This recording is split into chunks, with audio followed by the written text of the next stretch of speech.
Bollywood cafe आज explain कर रहा है एक पॉलिश मूवी। ये मूवी पॉलिश फिल्म फेस्टिवल की अवार्ड विनिंग मूवी है। इस मूवी में एक मदर और एक सन के रिलेशनशिप को बखूबी उजागर किया गया है। अपने मॉम की ऊटपटांग हरकतों की वजह से एक बच्चा किस तरह से उस माहौल में अपने आप को संभालने की कोशिश करता है, देखेंगे हम इस मूवी में। पोलैंड के एक गांव में एक मॉम और उसका बेटा पैट्रिक रहते हैं। इस गांव की पॉपुलेशन बहुत ही कम है, लेकिन ये एक टूरिस्ट स्पॉट है। पैट्रिक के फादर यहाँ से कहीं दूर जॉब करते हैं, इसलिए मॉम और सन को हमेशा यहाँ पे अकेला ही रहना पड़ता है। पैट्रिक शुरू से ही यहाँ पे रहा है, इसलिए वो हमेशा से अकेला महसूस करता है। पैट्रिक के लिए उसकी दुनिया सिर्फ और सिर्फ उसकी माँ ही है। वो अपनी मदर के साथ ही हमेशा खेलता है, वो अपनी मदर के साथ ही साइकिलिंग करता है, वो अपनी मदर के साथ ही हमेशा स्विमिंग करता है, लेक के पास जाता है, गेम खेलता है। उसका कोई और फ्रेंड है ही नहीं। उसकी सारी दुनिया उसकी मॉमी है। वो अपनी मॉम के साथ अपनी गांव के पास चलने वाली ट्रेन के साथ रेस भी लगाता है और ये उनका डेली का रूटीन है। पैट्रिक की दुनिया जैसे उसकी मॉम ही है। पैट्रिक की सारी दुनिया उसके मॉम के इर्द गिर्द ही घूमती है। पैट्रिक और उसकी मॉम का रिलेशन ठीक वैसा ही है जैसा हर किसी बच्चे का अपनी माँ के साथ होता है। वात्सल्य से भरा और प्यार से भरपूर इस रिलेशनशिप में किसी और की कोई जगह नहीं थी। लेकिन पैट्रिक की जिंदगी में खलबली तब मच गई जब इस गांव में आसपास के सभी लोग समर वेकेशन की वजह से अपने बच्चों को लेकर पिकनिक मनाने आने लगे और अपना समर वेकेशन व्यतीत करने के लिए यहाँ पे रुकने लगे। पैट्रिक तो किसी से भी क्लोज यहाँ पे हो ही नहीं पाया, क्योंकि वो शुरू से ही अकेला रहा था। उसको किसी से फ्रेंडशिप करने में भी बहुत प्रॉब्लम होती है। लेकिन वो देखता है कि उसकी माँ अब रात को रोज घर से बाहर जाने लगी हैं। पैट्रिक ने शुरुआत में इन सब चीजों से कोई रिएक्ट नहीं किया। पैट्रिक की मॉम को रोज शाम को एक कॉल आता और वो पैट्रिक को घर में अकेला छोड़ के ही चली जाती। पैट्रिक काफी देर तक इंतजार करता। कभी उसकी मॉम रात को घर लौटती नहीं थी और कभी देर रात को लौटती थी। वो थोड़ा सा टाइम पैट्रिक के साथ स्पेंड करती थी, लेकिन पैट्रिक को कल का बहाना देकर कि कल मैं तुम्हारे साथ पूरा दिन व्यतीत करूंगी, और पैट्रिक को अकेला छोड़ देती। धीरे धीरे पैट्रिक अकेलेपन की वजह से एंजाइटी और डिप्रेशन का शिकार होने लगा। वो अपने अकेलेपन से कोप अप नहीं कर पा रहा था, क्योंकि उसके कोई फ्रेंड भी नहीं थे। अगले दिन वो देखता है कि उसके पड़ोस में कोई नई लड़की आई है, जो शायद अपना समर वेकेशन यहाँ बिताने के लिए पास में रहने लगी है। पैट्रिक उस लड़की से दोस्ती करने की कोशिश करता है, लेकिन टिपिकल टीनेजर की तरह वो लड़की उसको कोई रेस्पॉन्स नहीं देती है। अगले दिन पैट्रिक की मॉम जब फिर से घर के बाहर जाने लगती हैं, तो पैट्रिक को बहुत बुरा लगता है और वो अपनी मॉम के ड्रेस पर जूस से भरा ग्लास गिरा देता है, जिसकी वजह से उसकी मॉम उस पर बहुत चिल्लाती है और उसको डांटने लगती है। वो उसके मन की हालत नहीं समझ पा रही थी कि वो अंदर से कितना अकेला फील कर रहा है, लेकिन जैसे उसको कोई फर्क ही नहीं पड़ता, वो अपनी ड्रेस चेंज करके फिर से शाम को अपने बॉयफ्रेंड से मिलने के लिए निकल जाती है। पैट्रिक अपनी मॉम का पीछा करता है। वो देखता है कि कहाँ जाती है। कुछ देर जाने पर उसको पता चलता है कि वो हमेशा अपने एक बॉयफ्रेंड से मिलती है। पैट्रिक को अपनी मॉम के पीछे जाते समय एक हिरन का बच्चा दिखता है, जो अकेला सड़क पर घूम रहा था। ये डायरेक्टर का मेटाफर है कि किस तरह से हिरन के बच्चे को भी उसकी माँ ने अकेला छोड़ दिया है और वो इस सुनसान से जंगल में अकेला घूम रहा है, जैसे कि पैट्रिक भी अपनी माँ के बिना इस पूरे गांव में पूरे समर वेकेशन में अकेला पड़ गया है। पैट्रिक को हिरन के बच्चे को देख के जैसे कुछ सांत्वना मिली और वो अगले दिन नए दोस्त बनाने के लिए तैयार हो गया। वो पास में आई लड़की माइका से बात करने लगा और थोड़ी देर एक दूसरे से बात करने के बाद में वो दोनों एक दूसरे के दोस्त बन गए। माइका बताती है कि उसके पेरेंट्स का डिवोर्स हो चुका है। वो खुद भी बहुत अकेला महसूस करती है। अब माइका और पैट्रिक में काफी दोस्ती हो जाती है और अब पैट्रिक वो सारी एक्टिविटीज जो अपनी माँ के साथ किया करता था, साइकिलिंग करना, स्विमिंग करना और लेक के पास बैठ के टाइम स्पेंड करना, ये सारी चीजें अब वो माइका के साथ करने लगा। उसको माइका के साथ अब मजा आने लगा और अब वो अपने लोनलीनेस को और एंजाइटी को थोड़ा कम कर सकता है और अपना पेन माइका के साथ शेयर कर सकता है। उसको अभी अपने मॉम की कमी कम खलने लगी थी। अगले दिन पैट्रिक के घर पे वो लेडी आती है जिसके हस्बैंड के साथ पैट्रिक की मॉम का अफेयर चल रहा होता है। वो पैट्रिक को तो कुछ कह नहीं पाती है और उसकी मॉम उसके घर पे नहीं होती है, हैं तो अकेली बैठ के वो बहुत रोती है। पैट्रिक एक वेल बिहेव बॉय की तरह उसको कुछ खाने को देता है। उसी शाम को पैट्रिक के डैड का कॉल आता है और पैट्रिक की मॉम उसके डैड से बात करते हैं। तो पैट्रिक की मॉम पैट्रिक को कहती है कि तुम अपने डैड को मेरे अफेयर के बारे में कुछ नहीं बताओगे, मैं तुम्हें वार्न करती हूँ। वो उससे कसम लेती है कि तुम अपने डैड को मेरे अफेयर के बारे में कुछ नहीं बताओगे। पैट्रिक कसम देता है कि मैं अपने डैड को आपके अफेयर के बारे में कुछ नहीं बताऊंगा। पैट्रिक को लगा कि ये बात मानने से उसकी मॉम उसके साथ ज्यादा टाइम स्पेंड करेगी, लेकिन उसकी मॉम को कोई फर्क नहीं पड़ने वाला था। पैट्रिक अब इतना परेशान हो चुका था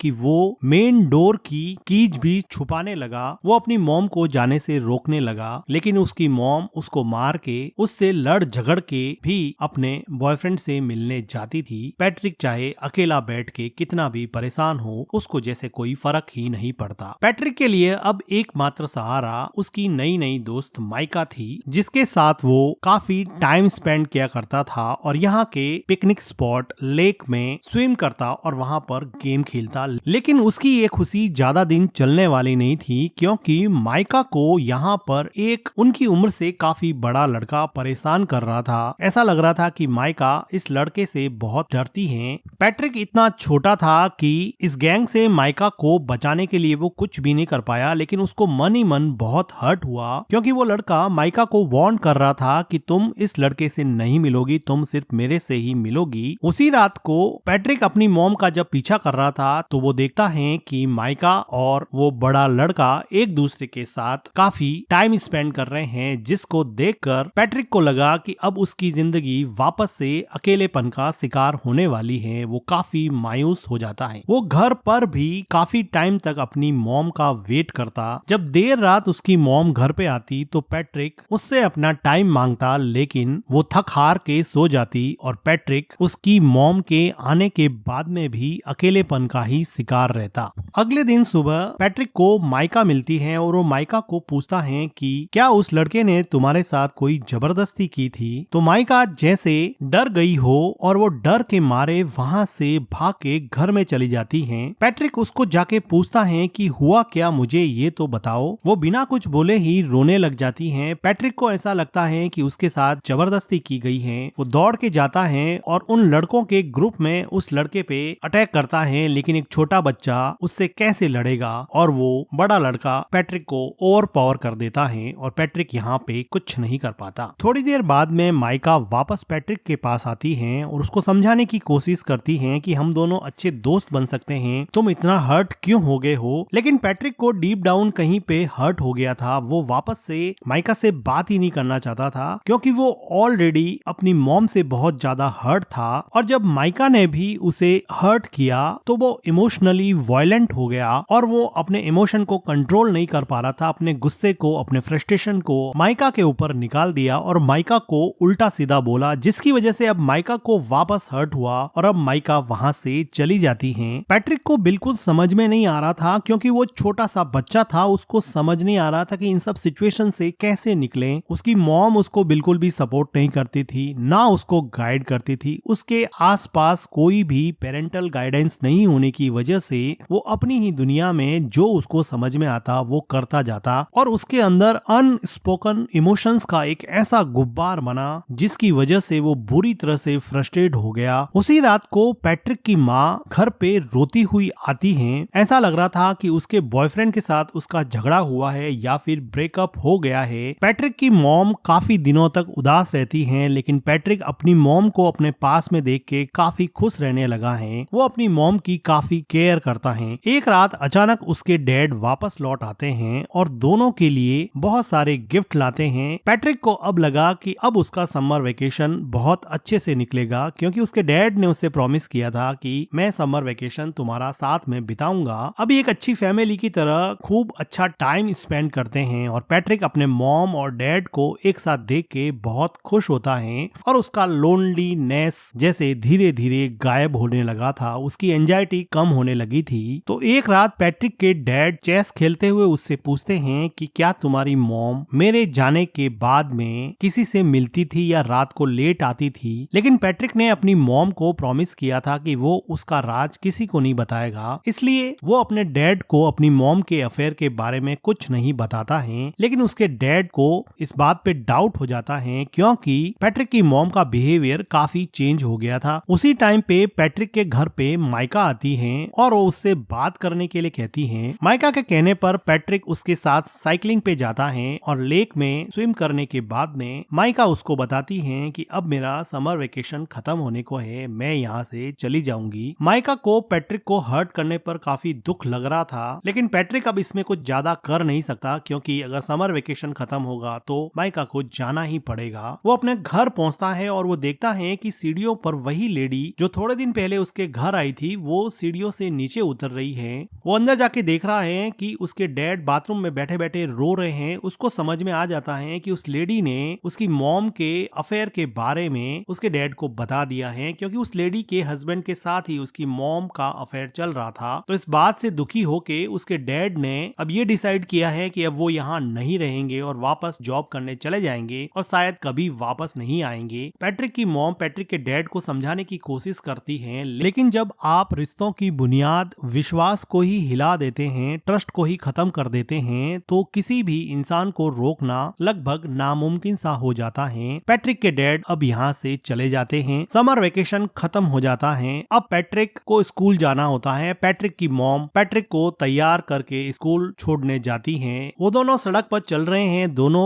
एक दूसरे से बात भी नहीं कर रहे हैं। पैट्रिक को अपनी मॉम पे बहुत गुस्सा है क्योंकि उसकी मॉम की वजह से उसके डैड उसको छोड़ के चले गए। उसके सेल्फिश बिहेवियर की वजह से वो किसी से घुल मिल नहीं पाया। वो मेंटली इतना ब्लॉक हो गया कि दूसरे बच्चों से बात भी नहीं कर पाता था और ना ही उसको अपनी मॉम का प्यार मिलता। अब वो रेलवे ट्रैक को क्रॉस करने वाले हैं। उसकी मॉम आगे जा रही है, बच्चा पीछे छूट जाता है, जो कि डायरेक्टर का मेटाफर है कि आप अपनी जिंदगी में आगे बढ़ रहे हो और बच्चों को आपने पीछे छोड़ दिया है। और इन दोनों के बीच में न जाने कौन सा इमोशनल आउटबर्स्ट रूपी ट्रेन आके आपके सपनों को, आपके अपनों को कब कुचल दे पता नहीं चलेगा। उसकी मॉम पीछे मुड़ के देखती है कि पैट्रिक पीछे रह गया है। वो ट्रेन को देख के डर जाती है, रोने लगती है कि उसके बच्चे का क्या होगा। अचानक से ये मोमेंट उसको रियलाइज कराता है कि उसकी जिंदगी में कौन इम्पोर्टेंट है, उसकी जिंदगी का अहम हिस्सा कौन है। वो आदमी जिसको वो रोज मिलने जाती है, या फिर वो हस्बैंड और उसका बेटा जो हमेशा उसके साथ थे, साथ खड़े थे। वो खूब रोती है। उसको रियलाइज होता है कि शायद उसकी जिंदगी का ट्रैक अब उसे चेंज करना पड़ेगा। और इसी के साथ ये मूवी एंड हो जाती है। मूवी का एक्सप्लेनेशन अगर आपको अच्छा लगा हो तो वीडियो को लाइक कीजिए, हमारे चैनल को सब्सक्राइब कीजिए and thank you for watching.